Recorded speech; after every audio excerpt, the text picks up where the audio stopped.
اعوذ باللہ من الشیطان الرجیم بسم اللہ الرحمن الرحیم۔ آج کا ہمارا موضوع ہے لیلۃ القدر کی فضیلت۔ لیلۃ القدر جس کی یہ فضیلت ہے کہ ایک رات 1000 مہینوں سے بہتر ہے، یہ بھی رمضان کے آخری عشرے کے 5 طاق راتوں میں سے کوئی ایک رات ہوتی ہے، اور اسے منفی رکھنے میں بھی یہی حکمت معلوم ہوتی ہے کہ ایک مومن اس کی فضیلت حاصل کرنے کے لیے 5 راتوں میں اللہ تعالیٰ کی خوب عبادت کرے۔ نبی کریم صلی اللہ علیہ وسلم نے اس کی فضیلت میں بیان فرمایا ہے، جس نے شب قدر میں قیام کیا، یعنی اللہ تعالیٰ کی عبادت کی، اس کے پچھلے گناہ معاف کر دیے جائیں گے۔ اسی طرح نبی کریم صلی اللہ علیہ وسلم نے اسے تلاش کرنے کی تاکید بھی فرمائی ہے۔ فرمایا، مجھے لیلۃ القدر دکھائی گئی تھی، لیکن اب اسے بھول گیا یا مجھے بلا دیا گیا، بس تم اسے رمضان کے آخری دنوں کی طاق راتوں میں تلاش کرو، یعنی ان طاق راتوں میں خوب اللہ تعالیٰ کی عبادت کرو تاکہ تم لیلۃ القدر کی فضیلت پا سکو۔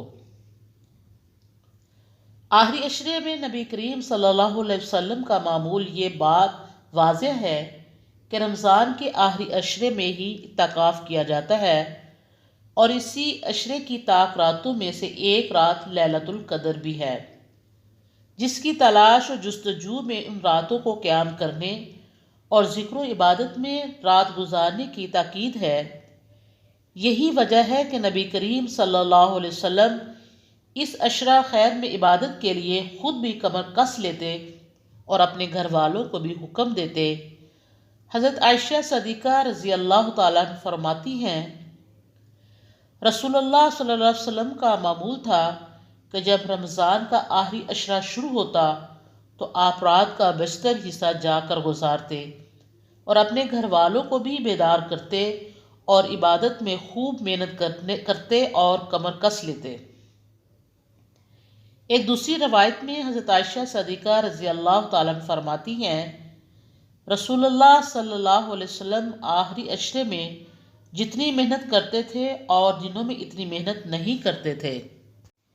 اس محنت اور کوشش سے مراد ذکر و عبادت کی محنت اور کوشش ہے، اس لیے ہمیں بھی ان آخری 10 دنوں میں اللہ تعالیٰ کو راضی کرنے کے لیے ذکر و عبادت اور توبہ استغفار کا خوب اہتمام کرنا چاہیے۔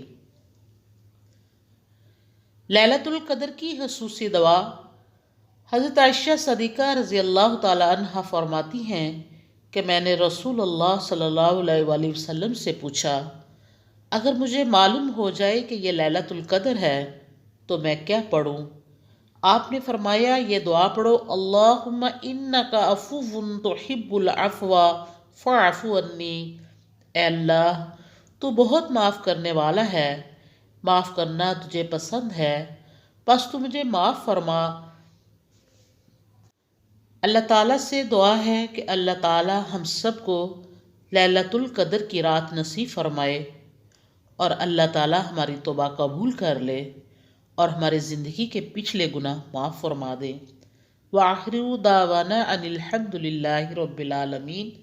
سبحان ربک رب العزت عما یصفون والسلام علی المرسلین والحمد للہ رب العالمین۔